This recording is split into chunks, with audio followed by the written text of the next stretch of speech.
कि दिल्ली में पहली बार ऐसा हुआ है कि यमुना का पानी का स्तर इतना ऊंचा पहुंचा है। 1978 में जब दिल्ली में बाढ़ आई थी उससे करीब 1.5 मीटर ज़्यादा अब यमुना में पानी है। 208.5 मीटर्स पानी पहुंच गया है। तो जब जल स्तर इतना ऊंचा हो जाएगा तो यमुना अपने बैंक से बाहर निकलेगी। जो यमुना के आसपास के नाले हैं उनमें भी पानी भर गया है और उसकी वजह से यमुना के आसपास के इलाकों में खास करके ISBT के आसपास का एरिया, रिंग रोड, ITO कई जगह पे पानी भर गया है। देखिए, पानी का फ्लो तो इंसान कंट्रोल नहीं कर सकता है। हम लगातार हरियाणा के टच में हैं कि वो कम से कम पानी छोड़ें कि यहाँ पे दिल्ली की स्थिति और बदतर ना हो। जहाँ जहाँ पे पानी भर रहा है हम वहाँ से लोगों को इवैक्यूएट कर रहे हैं, रिलीफ कैंप्स में लेके जा रहे हैं। अभी मुख्यमंत्री अरविंद केजरीवाल जी ने अपील भी करी है ऐसे इलाके के लोगों से कि अगर वहाँ पे इवैक्यूएशन के लिए प्रशासन आए तो उनका सहयोग करें, क्योंकि इस समय लोगों की जान बचाना सबसे ज़रूरी है। दूसरी चीज़, दिल्ली के कई हिस्सों में सड़कों पर भी पानी आ गया है। उन सड़कों को बंद कर दिया गया है, PWD द्वारा बंद कर दिया गया है और शिक्षा विभाग भी उन स्कूलों को बंद कर रहा है जो बाढ़ प्रभावित एरियाज़ में हैं। तो हमारी दिल्ली वालों से यही अपील है कि ये एक इमरजेंसी सिचुएशन है, तो जहाँ जहाँ पे पानी भरा हुआ है वहाँ पे जाना अवॉइड करें। कहीं पे गाड़ियाँ फंसेंगी, 2 व्हीलर्स फंसेंगे तो सबके लिए दिक्कत होगी। तो जहाँ जहाँ पे भी पानी आया है उन एरियाज़ को अवॉइड करें। जिनकी भी मदद कर सकते हैं मदद करें। प्रशासन तो लगा ही हुआ है, पर ऐसी आपातकाल स्थिति में हमारी सब दिल्ली वालों से अपील है कि जहां पर भी मदद की जरूरत हो मदद करें। इस एक दूसरे के सहयोग से ही इस मुश्किल परिस्थिति से हम निकल पाएंगे। अभी जो आपने कहा कि पानी लगातार बढ़ रहा है, सीएम ने कल प्रेस कॉन्फ्रेंस में जो जानकारी दी थी कि गजेंद्र सिंह शेखावत से बात हुई और उन्होंने कहा धीरे धीरे पानी कम होगा, लेकिन हम अगर डेटा देख रहे हैं जो शेयर किया जाता है फ्लड कंट्रोल डिपार्टमेंट की तरफ, तो उसमें बीती रात करीब 12 बजे से आज सुबह 8 बजे तक करीब 14 लाख क्यूसेक पानी छोड़ा गया है। वो लगातार बढ़ता जाएगा तो क्या अभी स्थिति और बिगड़ने की आपको आशंका है? देखिए, हम उम्मीद कर रहे हैं कि आज शाम तक पानी बढ़ने के बाद वो स्टेबल हो जाएगा। लेकिन जैसा हमने कहा कि अभी तक पिछले 2-3 दिन से हम देख रहे हैं कि जो सेंट्रल वाटर कमीशन की प्रेडिक्शंस हैं उनसे उनकी उम्मीद से बहुत ज़्यादा पानी का स्तर बढ़ रहा है। तो ये एक अनप्रेसिडेंटेड सिचुएशन है। कल जो गजेंद्र सिंह शेखावत जी ने बताया, उन्होंने कल जब मुख्यमंत्री अरविंद केजरीवाल जी की उनसे बात हुई तो उन्होंने बताया कि हथनी कुंड भी बराज है, वहाँ पर रेजर्वॉयर नहीं है, इसलिए वहाँ पर भी उनके पास पानी रोकने की संभावना नहीं है। तो हथनी कुंड में हरियाणा में जो पानी आ रहा है वो दिल्ली में छोड़ रहे हैं। हमने भी आगे ओखला बराज के सारे गेट्स खोले हुए हैं कि हाईएस्ट स्पीड से दिल्ली से पानी निकल जाए। लेकिन अभी क्योंकि पानी का प्रवाह हिमाचल प्रदेश से हरियाणा से लगातार आ रहा है, अभी सबसे ज़रूरी चीज़ है इवैक्यूएशन। जहाँ जहाँ पे भी पानी भर रहा है, जिन कॉलोनीज़ में भी पानी भर रहा है वहाँ पे भी हम इवैक्यूएशन कर रहे हैं।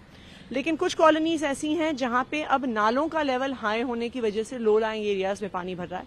हमारी सबसे अपील है कि प्रशासन के पहुँचने से पहले भी अगर आप वहाँ से इवैक्यूएट कर सकें, रिलीफ कैंप्स में जा सकें, नियरेस्ट अपने रिश्तेदारों के घर जा सकें, क्योंकि इस समय सब लोगों की जान बचाना सबसे जरूरी है। कई जगह जो दिख रहा है जहाँ पे जल भरा हो रहा है क्योंकि नाले रिवर्स फ्लो कर रहे हैं। जो यमुना में पानी जाता है नालों का, वो यमुना से उल्टा वापस आ रहा है। क्योंकि आप PWD मंत्री भी हैं, क्या कुछ ऐसा डायरेक्शन इशू किया गया है कि सभी नालों का ऑडिट किया जाए, चेक किया जाए कि कहाँ पे ऐसी स्थिति हो रही है? देखिए, हम सब जगह ऑडिट कर रहे हैं, लेकिन पानी का लेवल इतना ज्यादा है कि अभी उस पानी के बहाव को कोई रोक नहीं सकता है। अगर पानी का जल स्तर बढ़ता जाएगा तो वो पानी दिल्ली के नालों में, दिल्ली के सीवर नेटवर्क में आएगा ही आएगा। तो इसलिए अभी सिर्फ एक ही उपाय है, वो है इवैक्यूएशन और रिलीफ। तो हमारा सब लोगों से आग्रह है कि जहां पर भी स्थिति बन रही है वो कृपया इलाके को इवैक्यूएट करें, प्रशासन का सहयोग करें, क्योंकि हमने ये भी देखा है कि जब पानी भरना शुरू होता है तो काफ़ी लोग अपने घरों से निकलने से मना कर देते हैं सामान को बचाने के लिए। लेकिन कुछ ही घंटे में ऐसी परिस्थिति ना बन जाए कि वहाँ से लोगों को निकालना मुश्किल हो जाए। तो मेरी सभी दिल्ली वालों से अपील है कि जिन एरियाज़ में पानी भर रहा है प्रशासन का सहयोग करें, इवैक्यूएट करें, रिलीफ कैंप्स में जाएं, कि किसी की जान को खतरा ना हो। एक दूसरी समस्या भी दिख रही है, कई वाटर ट्रीटमेंट प्लांट बंद करने पड़े, जैसे एक वजीराबाद का जहाँ पे सीएम विजिट करने वाले हैं, वहाँ की अभी मौजूदा समय में क्या स्थिति है, पानी सप्लाई पे कितना असर पड़ेगा? देखिए, वजीराबाद वाटर ट्रीटमेंट प्लांट को कल रात को ही बंद करना पड़ा था क्योंकि वहाँ पे काफ़ी पानी घुस गया था और वाटर ट्रीटमेंट मतलब जिस लेवल पर वो वाटर ट्रीटमेंट प्लांट है उससे बहुत ज़्यादा लेवल पर पानी चला गया है।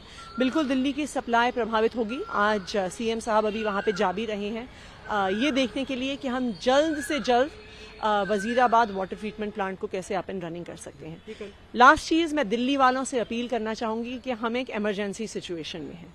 मेरी सबसे ये अपील रहेगी कि प्रशासन के सहयोग के साथ एक दूसरे का भी सहयोग करें। प्रशासन तो लोगों के सहयोग में, इवैक्यूएशन में, रिलीफ में लगा ही हुआ है, लेकिन आपातकाल स्थिति में जितना लोग एक दूसरे का सहयोग करेंगे, सामाजिक संस्थाएं सहयोग करेंगी, तो मेरी सबसे अपील है कि सब लोग जहां जहां पे भी पानी भर रहा है, लोग अफेक्ट हो रहे हैं, एक दूसरे का सहयोग करें। जिन्हें रिलीफ की जरूरत है उनका सहयोग करें। कल मैम अभी कोई डेटा आप दे सकते हैं कि कितने लोगों को इवैक्यूएट किया गया? सीएम ने जो जानकारी दी थी कि यमुना बैंक के 41,000 लोगों को हटाना पड़ेगा, लेकिन अब क्योंकि अलग आगे के इलाकों में भी पानी जा रहा है। देखिए, अभी तो यमुना बैंक के ही एरिया से लोगों को हमने हटाया है, तो मेरा अनुमान है कि 30,000 के आसपास लोग तो इवैक्यूएट हो चुके हैं, लेकिन रात भर इवैक्यूएशन चला है। कई इलाकों से, खासकर यमुना बाजार का पूरा इलाका खाली कर दिया गया है, मोनास्ट्री का पूरा इलाका खाली कर दिया गया है, ISBT, Metcalfe house, Chandgi Ram अखाड़ा, पूरा रिंग रोड वहां पे बंद हो गया है। तो इसलिए एग्जैक्ट फिगर अभी देना मुश्किल होगा क्योंकि इवैक्यूएशन का प्रोसेस लगातार चल रहा है। लेकिन अब हम रिलीफ कैंप्स को हम टेंट से स्कूलों में शिफ्ट कर रहे हैं क्योंकि टेंट्स के साथ ये कई अरेंजमेंट्स में इश्यूज आते हैं कि वहाँ पे पानी की सप्लाई देना, वहाँ पे बाथरूम्स, टॉयलेट्स की का प्रॉपर अरेंजमेंट कर पाना। इसलिए अब रेवेन्यू डिपार्टमेंट को डायरेक्शंस दी गई हैं कि सारे रिलीफ कैंप्स को, ज़्यादा से ज़्यादा रिलीफ कैंप्स को टेंट से लेकर स्कूलों में शिफ्ट कर दिया जाए जहाँ पे प्रॉपर अरेंजमेंट्स हैं। इसलिए भी आई थिंक ऑलमोस्ट 30-40 स्कूल तो ऑलरेडी कन्वर्ट हो गए हैं रिलीफ कैंप्स में और लगातार वो एक्सरसाइज चल रही है। क्योंकि जहां जहां रिलीफ कैंप्स भी लगे थे, अब पानी का स्तर बढ़ने की वजह से वहां पर भी पानी आने की आज के दिन में ही ये आशंका भी हो गई है।